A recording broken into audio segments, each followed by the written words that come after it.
Welcome everyone.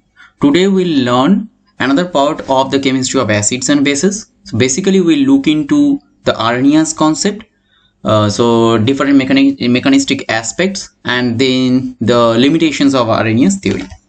Okay, so just now we will start through this Arrhenius concept, and it was actually developed in the year of 1880 to 1819, which was actually already been discussed in our last lecture. So now, as per the Arrhenius concept, the acid is regarded as a substance which is actually releasing H plus in aqueous medium, which have already been shown as per the equation, like HA being an acid and it is releasing H plus in aqueous solution. Okay, and that A minus ion will also be released with this. So like for the example, we can take as HCl, means that hydrochloric acid. So when HCl is dissociated in aqueous solution, it can release H plus in aqueous solution along with Cl minus. Okay, so basically, so the definition is that an acid is a substance that is capable of producing hydrogen ion by dissociating in aqueous solution. So you must note that this aqueous solution, so many things that can actually release H plus ion, but that should be in aqueous solution only in those conditions actually that can be regarded as acid as per the Arrhenius concept. And another one thing is that it can be also shown in this type of equation, like without having these aqueous, means without having these aqueous written in bracket, you can show that HCl plus H2 to produce H2 plus plus Cl minus. So actually H2 plus means that H plus in aqueous medium. So actually you don't have to show then separately with H plus in aqueous. So with this equation actually you can show H plus in aqueous medium. So it is actually almost similar with this equation. So we can summarize the fact once again that acid মানে যখন আমরা কোনো acid বলছি, for example H এ যদি কোনো acid হয় তাহলে as per Arrhenius concept সে H প্লাস দিচ্ছে অ্যাকোয়াস সলিউশনে, আবার A মাইনাস দিচ্ছে অ্যাকোয়াস সলিউশনে। H প্লাস যদি অ্যাকোয়াস সলিউশনে দেয় that can be considered as Arrhenius acid. Like for example HCl যখন আমরা দিচ্ছি, HCl ডিসোসিয়েট করছে অ্যাকোয়াস সলিউশনে to produce H plus. So an acid is a substance that is capable of producing hydrogen ion by dissociating in aqueous solution. এই যে term aqueous solution এটা কিন্তু খুব ইম্পর্টেন্ট। কোনো একটা সাবস্টেন্স সে যদি H প্লাস রিমুভ করতে পারে, যার যে কম্পাউন্ডের মধ্যে অলরেডি হয়তো H প্লাস আছে, সেই H প্লাস রিমুভ করছে, বাট aqueous সলিউশনে ডিসোসিয়েট অথবা ডিসলভ করছে না, তাহলে কিন্তু আমরা কখনোই তাকে আরএনিয়াস অ্যাসিড বলে কনসিডার করতে পারবো না। তাকে অন্য কোনো কনসেপ্ট হয়তো অ্যাসিড বলে ভাবতে পারি, বাট আরএনিয়াস কনসেপ্ট অনুযায়ী তাকে আমরা অ্যাসিড বলে বলতে পারবো না।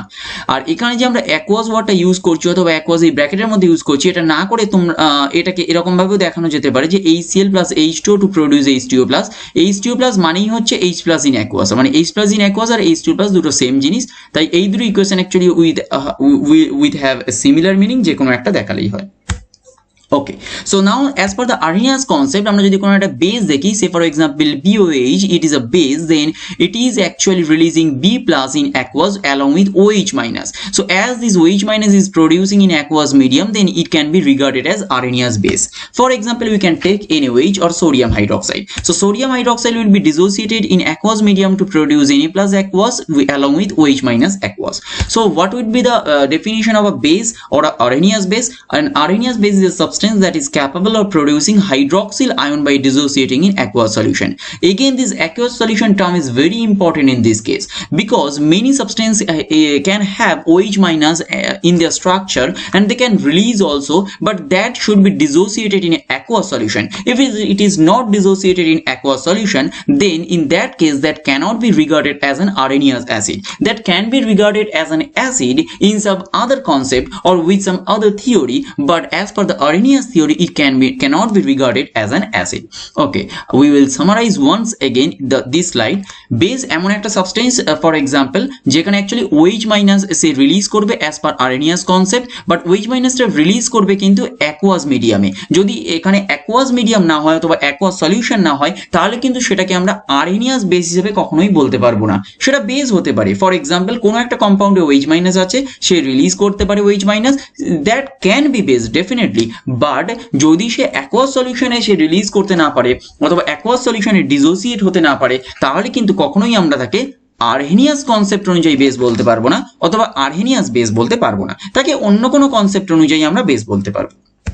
Okay, now we'll look into some important concepts which actually been verified by Arrhenius theory or which can be explained by Arrhenius theory. First is the acid strength. So acid strength means that whether the acid is strong or whether the acid is weak. A strong acid means that it is having higher dissociation constant, or it can dissociate means more than 99% or nearly 100%, or a weak acid means its dissociation is poor, maybe it can dissociate 10%, maybe it can dissociate 20%. So a strong acid means it is having a high percentage of dissociation. So when we are considering for a strong acid, say for example H is a strong acid, so means it will be dissociated nearly 100%. So nearly 100% HA will be dissociated into H plus and A minus. So therefore the concentration of H plus and A minus will be increased and the concentration of HA will be decreased.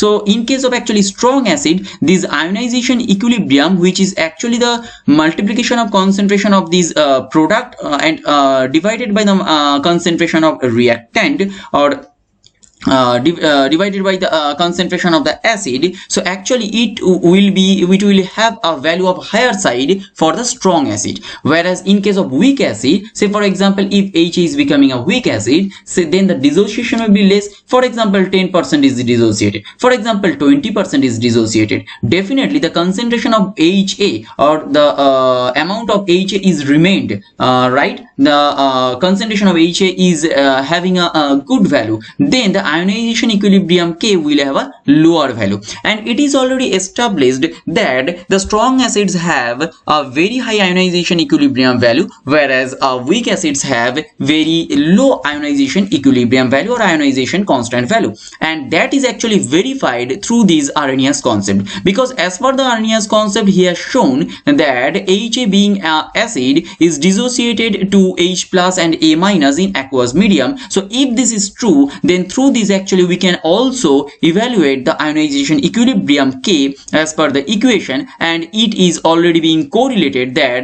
if it is becoming a strong acid, the ionization equilibrium will have a high value, and if it is a weak acid, then ionization equilibrium will have a lower value. আমরা এটাকে আরেকবার summarise করি যে acid strength যেটা আছে এটাকে actually already কনসেপ্টটা develop, যেটা আমরা আরহেনিয়াস থিওরি দিয়ে আমরা এটাকে এক্সপ্লেন করতে পারি। অ্যাসিড স্ট্রেংথ মানে কি, কোনো একটা স্ট্রং অ্যাসিড হতে পারে, কোনো একটা উইক অ্যাসিড হতে পারে। স্ট্রং অ্যাসিড যদি হয় তাহলে তার ডিসোসিয়েশন বেশি হবে, উইক অ্যাসিড যদি হয় তাহলে তার ডিসোসিয়েশন পোর। যদি মনে করো এইচ একটা স্ট্রং অ্যাসিড হয় তাহলে আমরা কি বলছি এর 100% ডিসোসিয়েশন হবে নিয়ারলি, তাহলে কি হবে এইচ এ পুরোপুরি ডিসোসিয়েট হয়ে কি হবে এইচ প্লাস আর এ মাইনাস ফর্ম করবে, তাহলে এইচ প্লাস আর এ মাইনাসের কনসেন্ট্রেশন বেশি হচ্ছে আর এইচ এর কনসেন্ট্রেশন নেগলিজিবল হচ্ছে। তাই আয়োনাইজেশন ইকুইলিব্রিয়ামের যে value K equals to concentration of এই যে প্রোডাক্ট সাইডের মাল্টিপ্লিকেশন ডিভাইডেড বাই রিঅ্যাক্ট্যান্ট সাইডের মাল্টিপ্লিকেশন, এই যে ভ্যালুটা হবে তাহলে কি হবে আয়োনাইজেশন ইকুইলিব্রিয়াম ভ্যালু অনেক বেশি হবে যদি কিনা আমার এইচ একটা স্ট্রং অ্যাসিড হয়।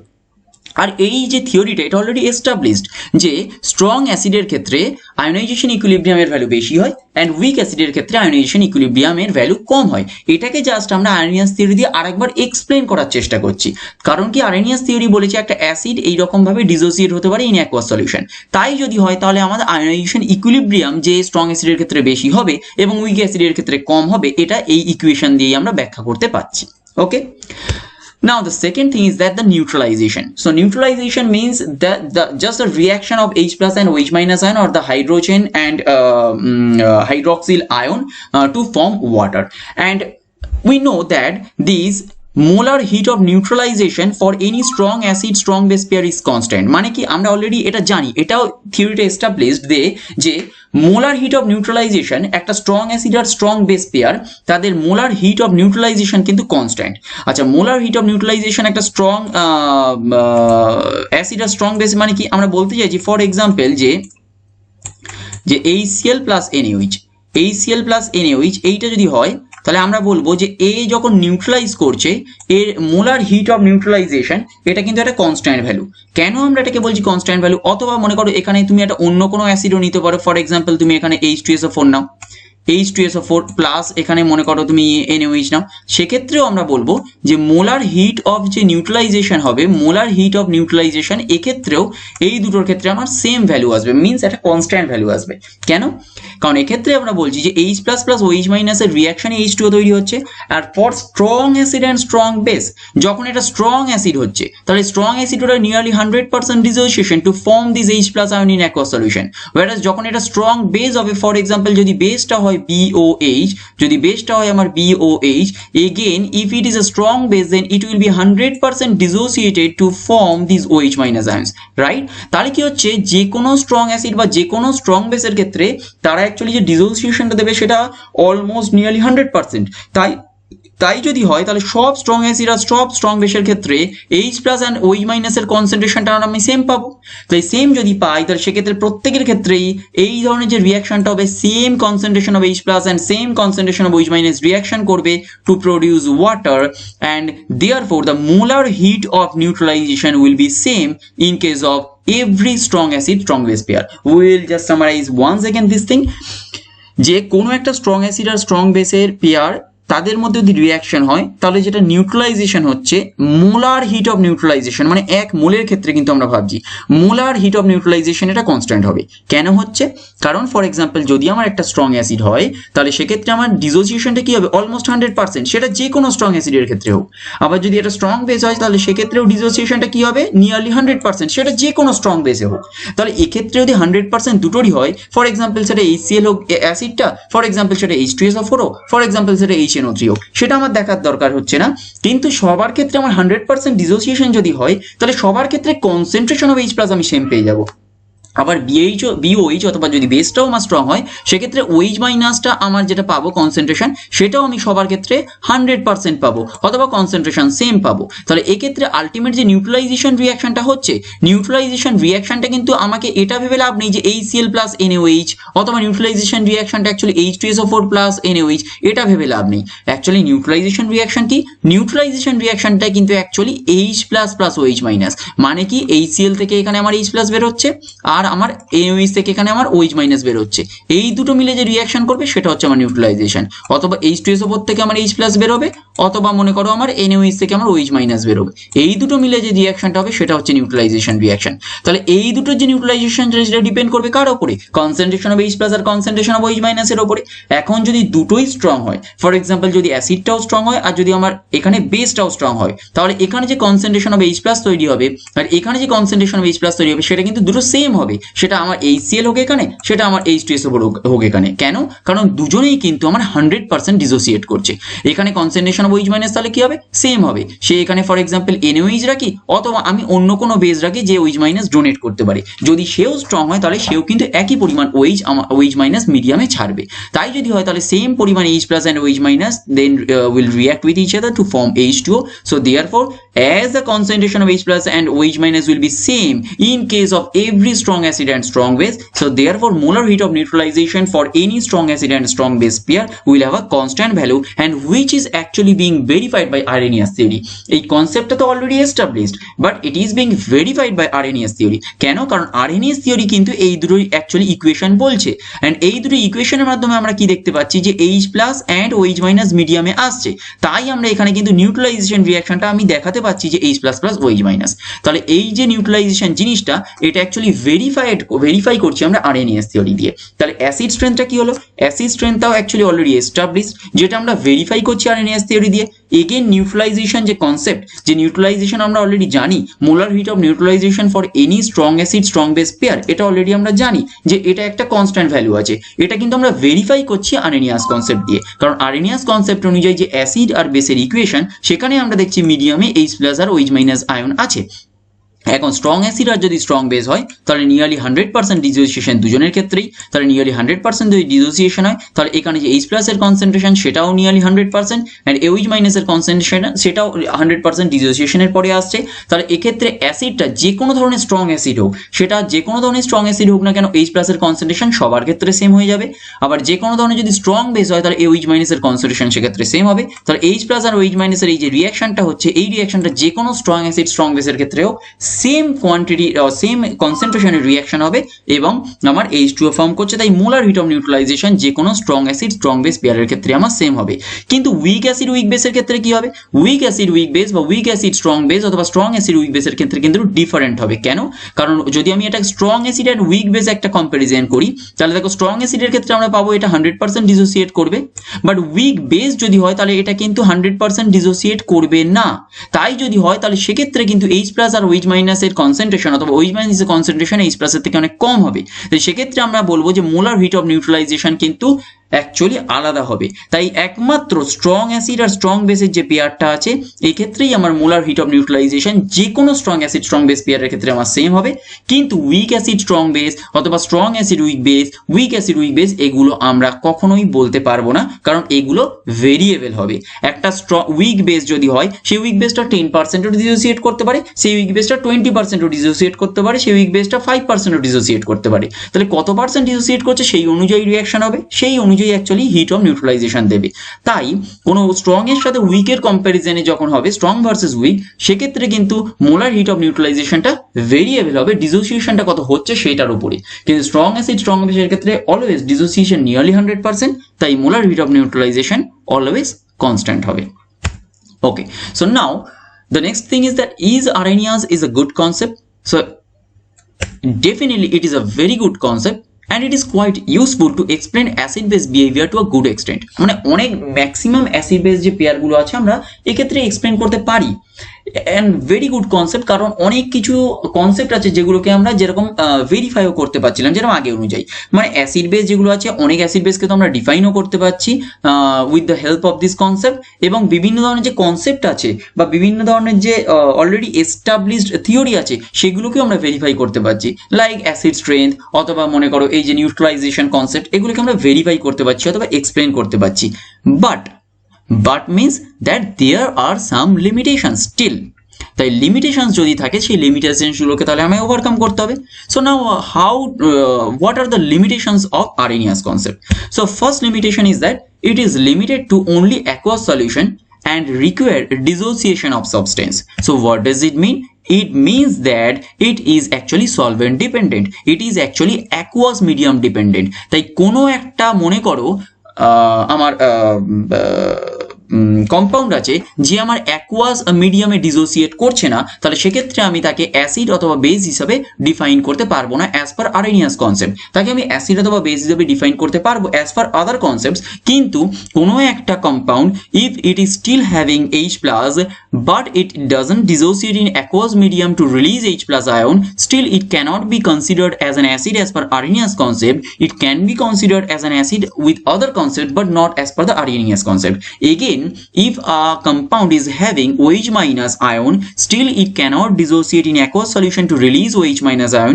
It cannot be defined as a base as per the Arrhenius concept, but it can be defined as a base with other concepts. তাহলে Arrhenius concept actually limited to means it is actually solvent dependent, it is not solvent independent, right? মানে কোনো একটা compound যদি অন্য কোনো মিডিয়ামে H+ release করে তাহলে কিন্তু আমরা তাকে Arrhenius অ্যাসিড বলতে পারবো না। কোনো একটা কম্পাউন্ড যদি অন্য কোনো মিডিয়ামে আমার OH- রিলিজ করে তাহলে কিন্তু আমরা কখনো তাকে Arrhenius বেস বলতে পারবো না। কম্পাউন্ডটা অথবা সাবস্টেন্সটা যদি শুধুমাত্র আমার অ্যাকুয়াস সলিউশনে H+ রিলিজ করে, then we consider these as Arrhenius acid, or the compound or the substance which can release OH- in aqueous solution, then that can be considered as Arrhenius base. Other than this, no substances can be considered as Arrhenius acid or base. And this is its first limitation, that it is solvent dependent, it is not solvent independent. Okay, now the second limitation is it doesn't explain the acidic behavior of some substances which do not have hydrogen. So if a compound is not having hydrogen to release H+ in aqueous medium, that cannot be considered as an Arrhenius acid. Okay, so as per this concept, the AlCl3 means that aluminum chloride, BeCl3, that cannot be considered as acid, though actually those are acids and that can be actually explained by Lewis concept, but as per the Arrhenius concept that cannot be considered as acid. মানে কি আমরা বলতে চাইছি, কোনো সাবস্টেন্সে যদি আমার hydrogen না থাকে তাহলে তাকে আমরা আরেনিয়াস কনসেপ্ট দ্বারা কখনোই অ্যাসিড বলে এক্সপ্লেন করতে পারবো না। যেরকম অ্যালুমিনিয়াম ক্লোরাইড আছে অথবা বোরনের ক্লোরাইড আছে, সেগুলোকে আমরা কখনোই এক্সপ্লেন করতে পারছি না, তাই ওটাকেও আমরা ওরকম ভাবে এক্সপ্লেন করতে পারছি না, এবং এগুলোকে লুইস থিওরি দিয়ে এক্সপ্লেন করা যায়, বাট আরেনিয়াস দিয়ে এক্সপ্লেন করতে পারছি না, কারণ এর মধ্যে হাইড্রোজেন নেই। সিমিলারলি বেসের ক্ষেত্রেও যদি কোনো সাবস্টেন্সে আমার OH মাইনাস না থাকে, if a substance is not having OH minus to release, then that cannot be considered as Arrhenius base, or that cannot be considered as base by Arrhenius concept, which is actually not true, or which may not be true, like in case of ammonia or sodium carbonate, which are actually good bases, but that cannot be defined by Arrhenius concept. তাই Arrhenius concept অনুযায়ী বলছে কোন substance যদি আমার hydroxyl ion release করতে না পারে, অথবা কোন সাবস্টেন্সে যদি আমার OH মাইনাস আয়ন না থাকে, তাহলে তাকে আমরা Arrhenius concept অনুযায়ী বেস বলতে পারবো না। তার মানে কি তারা বেস নয়? নিঃসন্দেহে base. That cannot be defined by other concepts, অন্য কোনো কনসেপ্ট দিয়ে আমরা তাকে বেস বলতে পারবো, বাট Arrhenius কনসেপ্ট দিয়ে আমরা তাকে বেস বলতে পারছি না। So those are the limitations. So first one was that it is solvent dependent, it is not solvent independent. If a substance is not dissociated in aqueous solution to release either H plus or OH minus, that cannot be considered as acid or base as per the Arrhenius concept. Those can be considered as acid and base, but with other concepts. But as per the Arrhenius concept, only those substances which are dissociated in aqueous solution to release H plus or OH minus, those can be considered as either acids or bases.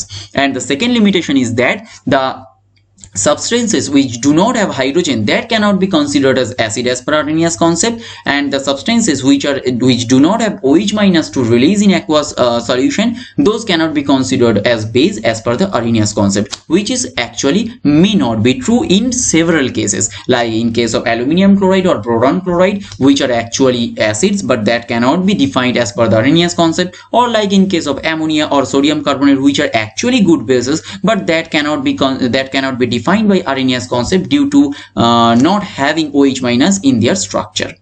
So how to overcome the limitations? So that's why the next concepts, or means the Bronsted-Lowry concept, the Lewis concept, the Lux-Pratt concept, and finally the Usanovic concept has gained the importance, and we definitely will look into this matter later. So in our next class we will specially concentrate on Bronsted-Lowry concept and its several applications. Okay, so thank you for watching this video. If you have any doubt regarding this class, you can contact us at NS Institute through our website www.nsinstitute.com, or you can send us the mail at nsinstitute@gmail.com, or you can directly call, message or WhatsApp us in the given number. Once again, thank you.